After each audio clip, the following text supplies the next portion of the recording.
And while Waverly experienced heartbreaking loss of life, it wasn't the only community devastated by the flooding. McEwen actually received the most rainfall, setting a record for Tennessee. And that is where we find News Channel 5's Kyle Horan, who spoke with a pastor who tells us that community needs help. Between Waverly and here in McEwen, a lot of businesses were damaged by the flooding that happened almost 2 weeks ago. The owner here at Bohannon's Nursery and Landscaping says he hasn't had a lot of time to spend checking out his property because he's been helping out at the local church where he's a pastor. The amount of struggle produced by the heavy rains is almost hard to gauge. Even though Chris Bohannon lost his business, he knew the priorities lied in the people, not things.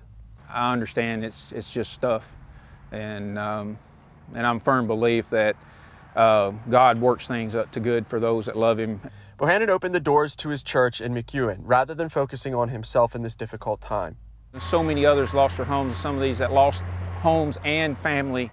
For the past 8 days, his focus has been elsewhere, though he witnessed the flooding of his beloved nursery. I couldn't come this way because the entire railroad had blew out down here.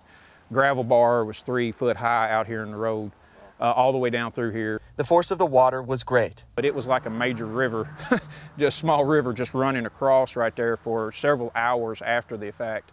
All the buildings were flooded here, asphalt warped, metal ripped away. And where there were once plants, there are none anymore. Definitely very, very disheartening.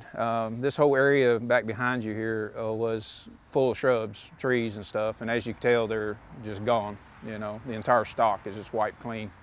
Bohannon says it's hard on his entire family. His wife loved to tend to the plants. Don't know if we're going to rebuild, right now. He says now they're more tempted to tend to his flock. I knew I'd get to it when I could get to it.